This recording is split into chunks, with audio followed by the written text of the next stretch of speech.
I'm gonna do a video walkthrough of this house we're interested in. We have an offer on it.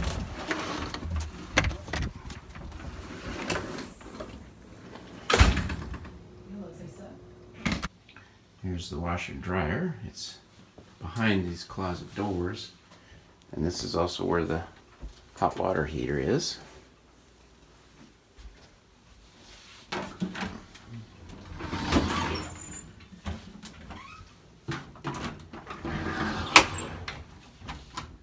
Now that we have new flooring in this closet laundry room, we've decided to make some improvements here. Instead of full-size side-by-side washing machine and dryer, we ordered an LG stackable, actually they called it tower, washing machine and dryer unit. That's going to go on the left side of this cabinet. I cut out half the cabinet to make room. And we're going to replace this hot water heater. It's more than 17 years old. Diane and I already washed these walls with TSP, and I filled the holes in preparation for painting. When the water tank's removed, just before they put in the new one, I will paint behind the water tank. I scuffed up this strange wallpaper strip so that I can prime it and it can be textured to match the rest of the paint. In the process, I discovered some past water issues. This wallboard is going to have to be removed and replaced. We need to get this done before the arrival of the new LG washer dryer tower. I'm going to apply some Sherwin-Williams Prep Right Pro Block Primer over the spots that I spackled and any other areas that need priming, especially that strip of wallpaper.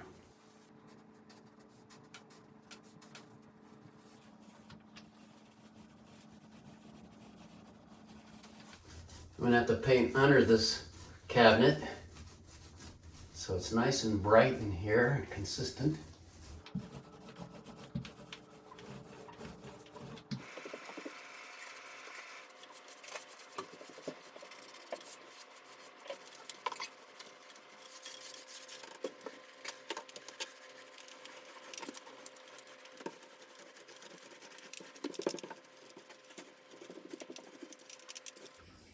One more side and a little bit on the edges and underneath.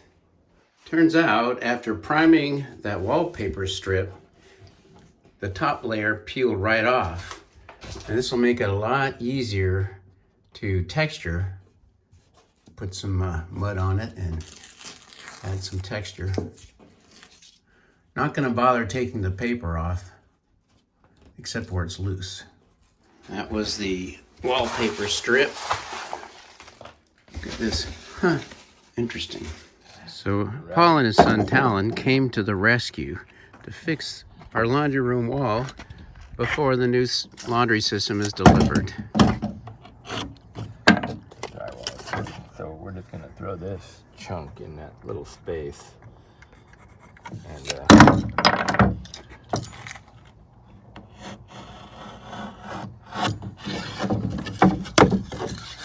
so there's a trick I learned online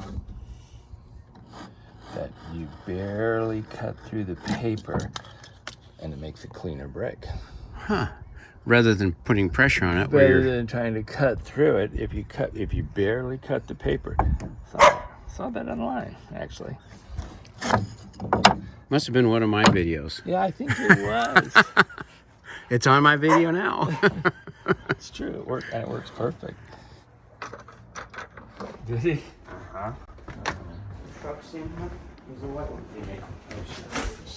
Yeah, a little bit.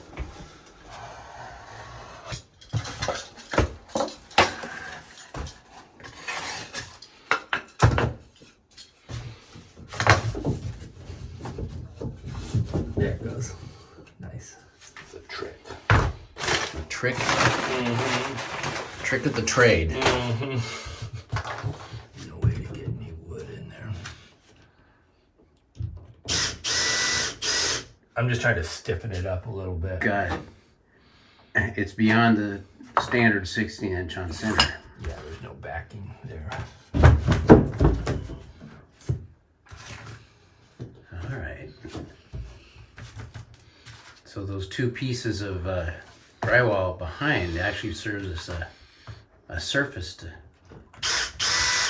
help it stay more rigid.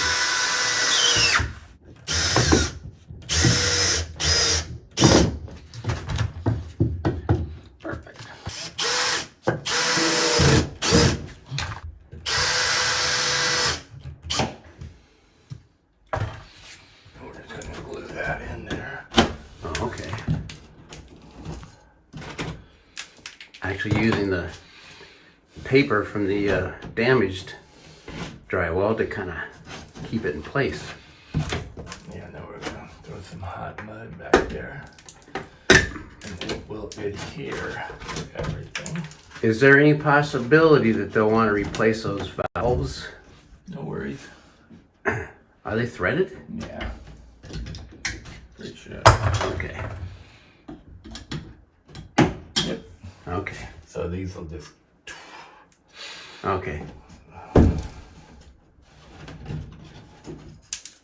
Of course, all this will be behind the washer dryer unit.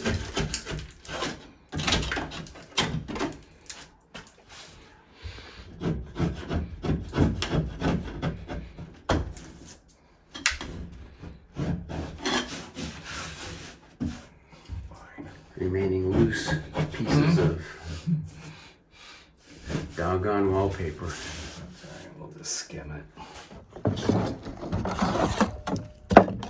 Mixing up some mud. It's been funny for years, you know. When I was in Sacramento 20-something years ago. Oh no, I was in Arizona first. My wages were $15 an hour, which was pretty good back then. Yeah. And then when you get to Sacramento, it's the same. And then 10 years later, it's still the same. It's horrible. Like a godsend for drywall patching. I used some of that you gave me for, like I do spackle. Is that okay to fill nail holes? Well, sure.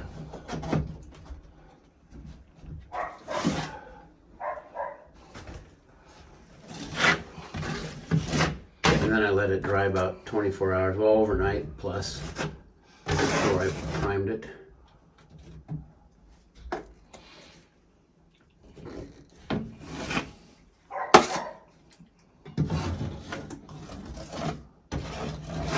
And this stuff dries. I love this stuff. It doesn't shrink. It dries hard as a rock too. It adheres to everything. Alright, now over the old wallpaper. Now I just painted on top of that.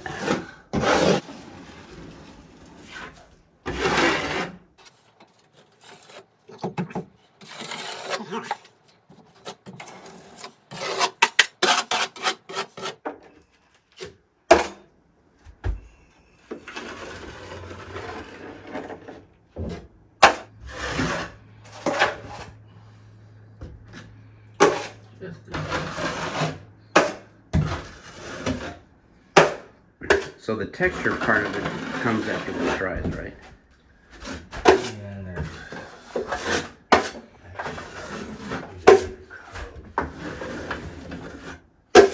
It's all patched up. We got the wallpaper covered up, skimmed over. And then next up, once this is dry, will be to add some texture to it, so it looks like the original walls. So this fan helped accelerate the drying of that hot mud. It's ready to be textured. Purpose. Oh, not the hot mud this time. No. You ever textured with a hot mud too? No, I've done it with Speed X, but It's just too fast, huh? well, it's just dries so damn hard. Yeah. But So he just applies a little bit to his knife, kind of skims over it to make little mountains.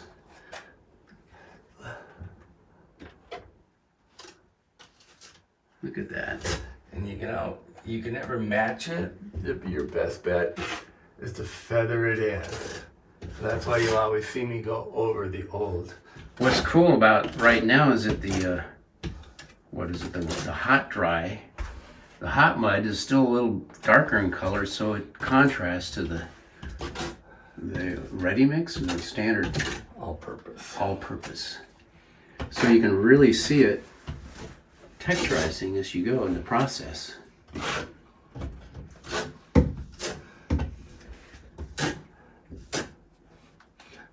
you ever find a spot, you just go, you dab it. Kind of a, yeah, missed spot. And then knock it down. We're going to have a laundry room grand opening. I'd be honored if you would attend. Bring your dirty clothes. I'm sure.